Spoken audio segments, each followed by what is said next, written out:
Solar విద్యుత్ కొనుగోళ్ల ఒప్పందంలో అదాని జగన్మోహన్ రెడ్డికి లంచాలు ఇచ్చారని ఈ విషయాన్ని ఇప్పుడు మీడియాలో దాచేటువంటి ప్రయత్నం కొంతమంది చేస్తున్నప్పటికీ నిజాలు దాగవని అమెరికాకి చెందినటువంటి ఒక దర్యాప్తు సంస్థ ఈ లంచాల విషయంలో సంచలనమైనటువంటి నిజాలను వెలుగులోకి తీసుకొచ్చింది అనేటువంటి వార్తలు ఇప్పుడు సోషల్ మీడియాలో చక్కర్లు కొడుతున్న నేపథ్యంలో ఈ అంశంలో అసలు ఏం జరిగిందనేది మనం విశ్లేషణ చేసుకునేటువంటి ప్రయత్నం చేద్దాం. ప్రస్తుతం మనతో పాటు ఉన్నారు ప్రముఖ రాజకీయ విశ్లేషకులు, ప్రముఖ సీనియర్ జర్నలిస్ట్ దుర్గావట్లమణి గారు. వారితో మాట్లాడుతాం. దుర్గారు నమస్తే అండి. నమస్తే అండి. దుర్గారు, సోలార్ విద్యుత్ కొనుగోళ్ల అంశంలో అదాని జగన్మోహన్ రెడ్డికి లంచాలు ఇచ్చినట్లుగా గతంలో కొన్ని వార్తలు వచ్చినటువంటి నేపథ్యంలో ఆ వార్తలను లేదా ఆ అంశాన్ని దాచేసేటువంటి ప్రయత్నం కొంతమంది చేశారని, అయినప్పటికీ నిజాలు దాగకుండా ఇప్పుడు బయటకు వచ్చాయని అమెరికాకు చెందినటువంటి ఒక దర్యాప్తు సంస్థ ఆ లంచాల మీద ఒక సంచలనమైనటువంటి విషయాలను వెలుగులోకి తీసుకొచ్చిందనేటువంటి వార్త ఇప్పుడు సోషల్ మీడియాలో చక్కర్లు కొడుతోంది. ఇంతకీ ఆ సంచలనమైనటువంటి నిజాలేంటి, ఆ అంశాలు ఏంటి అంటే ఏం చెప్తారు? అంటే జగన్మోహన్ రెడ్డి చాలా తెలివిగా ఈ విద్యుత్ ఒప్పందాలు ఏవైతే ఉన్నాయో వీటి గురించి చంద్రబాబు నాయుడు హయాంలో ఎంత ఉంది, మేము వచ్చాక ₹2.49కి మేము ఒప్పందాలు చేసుకున్నాము, ఇలా అంటే సగం సగం చూపించి సగం సగం మాట్లాడి వెళ్ళిపోయాడు మనకు గుర్తుంటే. అంటే ఎన్ని సంవత్సరాలకు చేసుకున్నావు, దానివల్ల జరిగే నష్టం ఏంటి, ఒకవేళ ఒప్పందాలు రద్దయితే మళ్ళీ ప్రభుత్వం ఎంత కట్టాలి, ఇటువంటి విషయాలు ఏమీ ఆయన మెన్షన్ చేయకుండా ప్రజల్ని ఒక రకంగా మభ్యపెట్టినట్టే ఆయన. అయితే ఇప్పుడు దానికి భిన్నంగా కథనాలు వచ్చాయి. ఏమని, అమెరికాకి చెందిన రైటర్స్ ఎవరైతే ఉందో సంస్థ, వాళ్ళు దీని మీద పరిశోధనాత్మకంగా వాళ్ళు ఒక వ్యాసం ప్రచురించారంటే వాళ్ళు దాని మీద చాలా రీసెర్చ్. అదాని కంపెనీ జగన్మోహన్ రెడ్డికి 1750 కోట్ల రూపాయలు లంచంగా ఇచ్చింది నిజమే అని చెప్పారు. రాయిటర్స్ పేర్కొందండి. పేర్కోవడమే కాకుండా FBI కూడా దీని మీద వాళ్ళ దర్యాప్తు వాళ్ళు చేస్తున్నారు. సో వీళ్ళిద్దరి దర్యాప్తులో తేలింది ఏంటంటే, ఒకళ్ళు మీడియా సంస్థ అయితే ఇంకొకళ్ళు ఇది FBI. సో ఇద్దరు చెప్పింది ఏంటంటే, ఇప్పుడు అదాని ఏం చేశాడంటే ఈ విద్యుత్ ఒప్పందాల కోసం మీరు చెప్పినట్టుగా లంచం ఇచ్చేసి ఇట్లాగా మాకు ఎక్కువ లాభాలు వస్తాయి దీనివల్ల అని చెప్పి అక్కడ అమెరికా నుంచి వాళ్ళు లోన్లు తీసుకుని ఆ లోన్లను ఇక్కడ లంచాలుగా వాళ్ళు చెల్లించుకున్నారు. ఓకే, ఇది జరిగింది. అసలు ఈ అంశం మీదే మాట్లాడొద్దు అంటే, ఈ సోలార్ విద్యుత్ కొనుగోళ్ల ఒప్పందంకి సంబంధించి అవినీతి అవకతవకల గురించి అసలు మాట్లాడొద్దు అన్నట్లుగా జగన్మోహన్ రెడ్డి కోర్టుకి వెళ్ళి గ్యాగ్ ఆర్డర్ తెచ్చుకున్నారు. కానీ నిజాలు మాత్రం దాగు అనేటువంటి వార్తలు వస్తున్నాయి. వాటిని ఎట్లా చూడొచ్చు అంటారు? అంటే సిగ్గుండాలి కదా, గ్యాగ్ ఆర్డర్ తెచ్చుకోవడానికి జగన్మోహన్ రెడ్డికి సిగ్గుండాలి. ఇప్పుడు మీకు గుర్తుందా, బాబాయ్ హత్య మీద చెల్లెలు మాట్లాడకూడదు అని చెప్పి వెళ్ళి తెచ్చుకున్నారు కదా వాళ్ళు కోర్టుకు వెళ్ళి. ఎలా తెచ్చుకుంటారు అసలు? మీకెందుకు భయం? మీరు తప్పు చేయకపోతే మీరు చంద్రబాబు నాయుడు అంటారు కదా ప్రతిదానికి, అంటే అసత్య ఆరోపణలు చేస్తున్నారంటూ. అసత్య ఆరోపణలు అంటే నువ్వు ప్రూవ్ చేసుకో, నువ్వు కోర్టుకు వెళ్ళి నువ్వు కాదు అని నిజం నిరూపించవయ్యా. నువ్వు తప్పు చేయకపోతే నువ్వు ముందు కోర్టుకు వెళ్ళి గ్యాగ్ ఆర్డర్ తెచ్చుకోవటం కాదు, కోర్టుకు వెళ్ళి నిజాలు వెలికి తీయించుకో.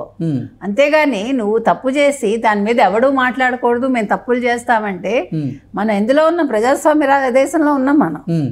కాబట్టి ఇవాళ వీళ్ళు రైటర్స్ అయినా కానీ లేదా FBI అయినా కానీ వాళ్ళు చేసింది కరెక్ట్ అండి. అయితే ఇక్కడ ఇంకొక విషయం ఏంటంటే, అమెరికన్ సంస్థల ప్రకారం మీరు ఎవరికి లంచాలు ఇచ్చారనేది పెద్ద తప్పు విషయం కాదు. కాకపోతే అక్కడ వాళ్ళని మోసం చేశారనేది చాలా పెద్ద విషయం, పెద్ద తప్పు. ఎందుకంటే ఇక్కడ ఇలా లాభాలు వచ్చేస్తాయి అని చెప్పి లోన్లు తీసుకున్నారు చూడండి, అక్కడ అమెరికాని మోసం చేసినట్టే కదా. అమెరికన్ గవర్నమెంట్ని కావచ్చు లేదా బ్యాంక్స్ని కావచ్చు, వాట్ ఎవర్ ఆ ఒప్పందాల ప్రకారం. సో అది ఇప్పుడు ఇక్కడ పెద్ద నేరం అది. కాబట్టి ఇవాళ ఇచ్చిన వాడికంటే పుచ్చుకున్న వాడిది ఎక్కువ తప్పు అంటారు. కాబట్టి ఇవాళ జగన్ది మెయిన్ అవుతుంది ఈ కేసు కనుక ప్రూవ్ అయితే. మేడం, ఒక పక్క పార్లమెంటు సమావేశాలు జరుగుతూ ఉన్నాయి. పార్లమెంటు సమావేశాల్లో భాగంగానే ఈ సెకీ ఒప్పందాల మీద రాహుల్ గాంధీ అయితే ఇప్పుడు అధికార పక్షం మీద విరుచుకుపడుతూ ఉన్నారు.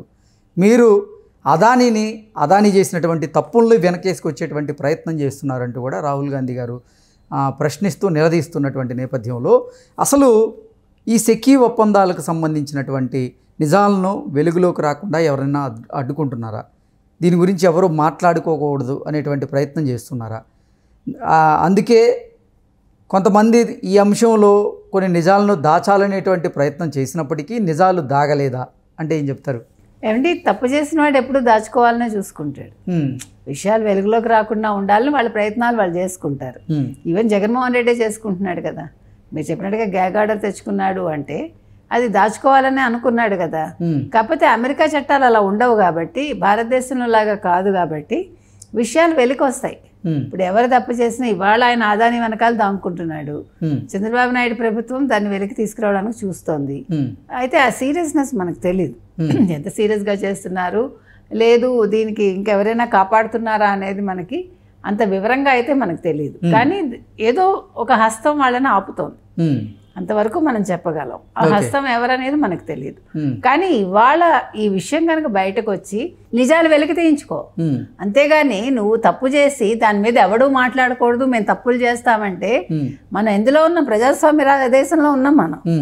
కాబట్టి ఇవాళ వీళ్ళు రైటర్స్ అయినా కానీ లేదా FBI అయినా కానీ వాళ్ళు చేసింది కరెక్ట్ అండి. అయితే ఇక్కడ ఇంకొక విషయం ఏంటంటే, అమెరికన్ సంస్థల ప్రకారం మీరు ఎవరికి లంచాలు ఇచ్చారనేది పెద్ద తప్పు విషయం కాదు. అమెరికా కానీ దీని మీద పూర్తిగా నిజాలు వెలికి తీస్తే మాత్రం ఫస్ట్ నిందితుడు జగన్మోహన్ రెడ్డి. ఆదాని ఎలాగా నిందితుడే, కానీ పుచ్చుకున్నందుకు అతను ముందు అరెస్ట్ అవుతాడు. కాబట్టి ఈ విషయంలో మాత్రం కొంచెం వాళ్ళు సీరియస్నెస్ కనుక పెడితే ఆంధ్రప్రదేశ్ ప్రభుత్వం కానీ భారతదేశ ప్రభుత్వం కానీ ముందు వీళ్ళు దీని మీద దృష్టి పెట్టాలి. అమెరికా ఎలాగా దృష్టి పెట్టింది. కాబట్టి ఈ విషయంలో మాత్రం తప్పు ఎవడు చేసినా ఎవరిని వదలొద్దని మనం కోరుకుంటున్నాం. ఇప్పుడు సెకీ ఒప్పందాల మీద, అలాగే ఈ సోలార్ విద్యుత్ కొనుగోళ్ల ఒప్పందం ఏదైతే ఉందో దాని మీద రాయిటర్స్ ఏమంటుంది? రాయిటర్స్ క్లియర్ కట్గా వాళ్ళు దాని మీద రీసెర్చ్ చేసి వాళ్ళు గూఢచర్యం చేశారనే చెప్పాలి. వాళ్ళు మొత్తం ఇక్కడ కాగితాలు తీసుకున్నారు, ఇక్కడ ఒప్పందాల మీద సంబంధించి కాగితాలు వాళ్ళ చేతుల్లోకి వెళ్ళాయి, వాళ్ళు అక్కడ ఏ రకంగా చేసుకున్నారు ఇవన్నీ కూడా చూశారు. వాళ్ళు బేరీస్ వేశాక ఖచ్చితంగా జగన్మోహన్ రెడ్డికి ముడుపులు ముట్టాయని వాళ్ళు వెలికి. ఎంత మేరకు జగన్మోహన్ రెడ్డికి అదానీ కంపెనీ నుంచి ముడుపులు ముట్టాయి? 1750 కోట్లు అండి. అదేమి నిర్ధారించింది, అందులో ఏమీ తక్కువేమీ లేదు. 1750 కోట్లు జగన్మోహన్కి ముట్టినట్టుగానే తెలుస్తోంది. కాబట్టి ఇవాళ రైటర్స్ అనేది ఒక చాలా పేరు ప్రఖ్యాతలు ఉండే ఈ సంస్థ కాబట్టి ఇవాళ వాళ్ళు ఇచ్చిన దాంట్లో నిజాలే ఉంటాయి, అబద్ధాలు అయితే ఖచ్చితంగా ఉండవు. కాబట్టి ఇవాళ జగన్మోహన్ రెడ్డి ఎంత దాంకున్న ఆదాని వెనకాల ఇది కొంచెం ఈ కేసు అటు ఇటు మూవ్ అయిందంటే మాత్రం మొట్టమొదటి వేటు పడేది జగన్మోహన్ రెడ్డి మీదే. ఓకే, సో జగన్మోహన్ రెడ్డికి ఈ విద్యుత్ కొనుగోళ్ల విషయంలో తిప్పలు తప్పవంటారా? ఖచ్చితంగా తప్పవండి. ముప్పు తిప్పలు పెట్టాలి అతన్ని. ఎందుకు మరి 3 చెరువులు నీళ్లు తాగించట్లేదో మనకు అర్థం కావట్లే. ఇప్పుడు అతనికి మీ కొత్త సంవత్సరంలో జగన్ అరెస్ట్ అయితే ఈ కేసు మీద అవుతాడా లేదు వ్యక్తిగత కేసుల మీద అవుతాడా అనేది మనం వేచి చూడాలి. ఓకే ఓకే అండి, థ్యాంక్ యూ సో మచ్.